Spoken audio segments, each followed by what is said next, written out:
लाट का मतलब होता है मीनार। लाट का मतलब क्या होता है?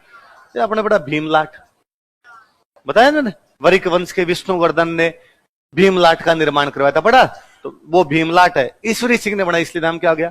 या उसी का एक नाम और क्या है? सरगासुर। एक टावर है 7 मंजिल का। कितने मंजिल का है? राजमहल युद्ध जब जीत गया था तो राजमहल युद्ध में जीत की याद में बनाया गया था। जैसे समुद्रगुप्त ने बयाना में जीत की याद के अंदर एक प्रकार से भीमलाट है, समुद्रगुप्त के सामत ने बनवाई। कुंभा ने जीत की याद में विजय स्तंभ बनवाया। वैसे ही ईश्वरी सिंह ने राजमहल युद्ध में जीत की याद में क्या बनाई थी? देखो, यह है जयपुर में एक 7 मंजिला इमारत है। It is 7 floor building in Jaipur. यह है जयपुर में एक 7 मंजिला इमारत है। It is 7 floor building in Jaipur. यह है जयपुर में एक 7 मंजिला इमारत है। It is 7 floor building in Jaipur.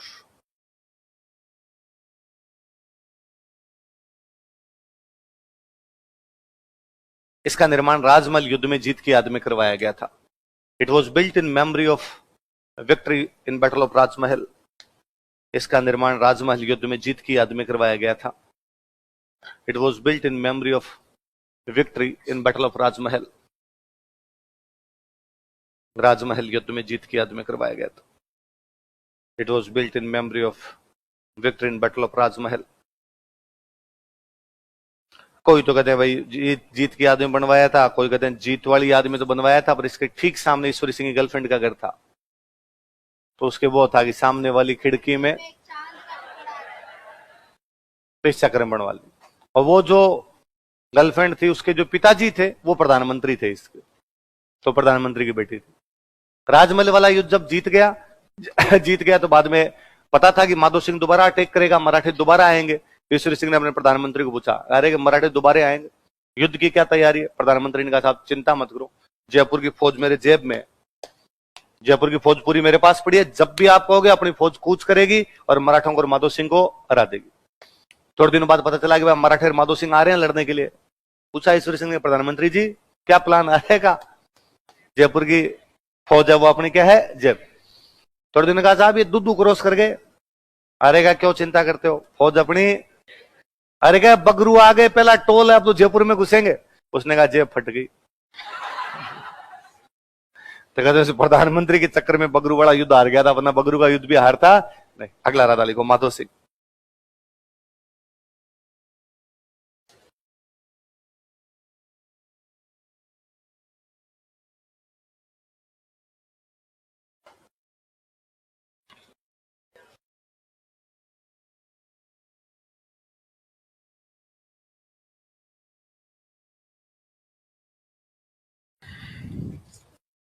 अगला राजा कौन है? माधो। माधो सिंह ने ईश्वरी सिंह को पहले कहा था कि देखो भैया, देबारी वाला समझौता तो ये कहता है कि पूरे जयपुर का राजा कौन बनेगा? माधो सिंह। चंद्रकंवर का बेटा बनेगा। चंद्रकंवर का बेटा कौन है? पर कोई बात नहीं, पिताजी तुम्हें राजा बना के चले गए भैया। ऐसा करते अपने आधा आधा बांट लेते, आधा भैया तुम रख लो और आधा क्या रख लूं मैं। माधो मांगे आधो, माधव मांगे ईश्वर देवना पाव। आधे का भी आधा क्या होता है? 1/4 होता है। माधो मांगे आधो, ईश्वर देवना। ईश्वर की मर्जी चले तो पूरे परी दाव, ईश्वर की मर्जी चले तो पूरा दबा ले।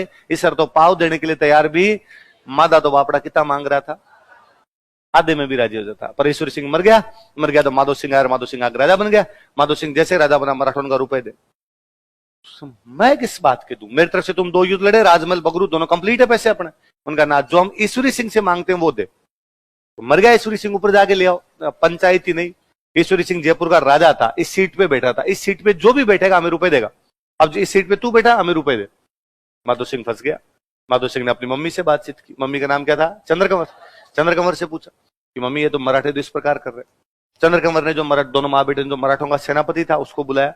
उसको बुला के चंद्रकंवर ने कहा कि तू मेरे धर्म का भाई। उसने कहा है इमोशनल नहीं, बहन है तो 100 रुपए कम दे दे, बाकी बढ़ जाए। अरे का 100 ज्यादा ले लेना, चिंता मत करो, पर हमें साल भर का टाइम दे दो।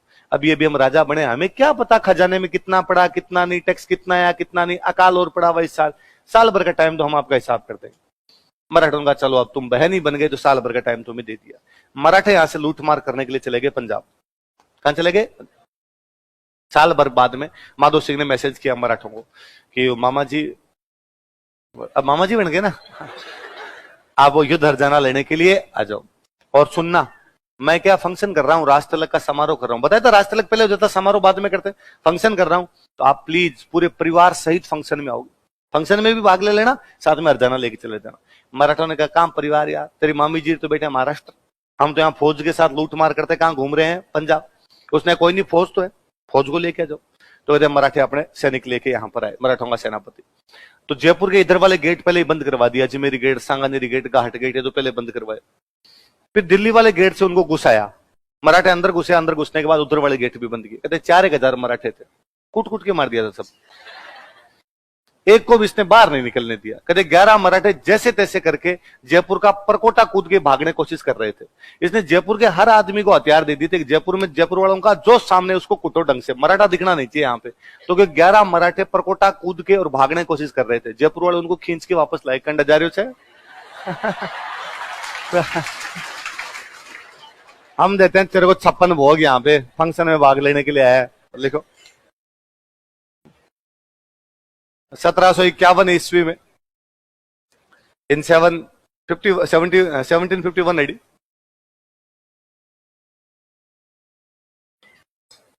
जयपुर में मराठों का कत्लेआम करवाया था। ही मैसेकर्ड मराठाज इन जयपुर, जयपुर में मराठों का कत्लेआम करवाया था। ही massacred Marathas in Jaipur.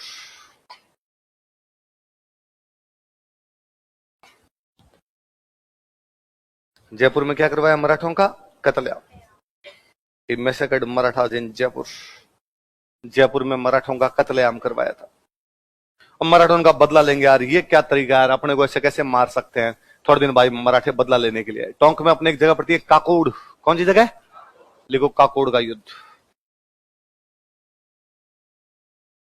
Battle of काकोड़।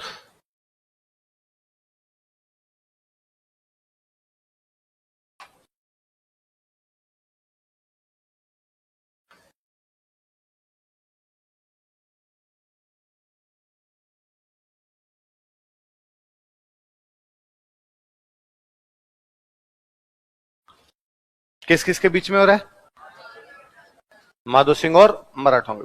कौन सा युद्ध हो रहा है बताओ, टोंक में जगह काकोड़। पर मराठे डरे वैसे आए थे। मराठे जैसे थोड़ा सा शुरुआत में हारने लगे, मराठों को लगा कि यदि हार गए, इस डाकी ने पकड़ लिए तो, मराठों ने चप्पलें हाथ में ली। यहां से लिखो, इस युद्ध में भी माधो सिंह जीत गया। Madho Singh also one this battle. इस युद्ध में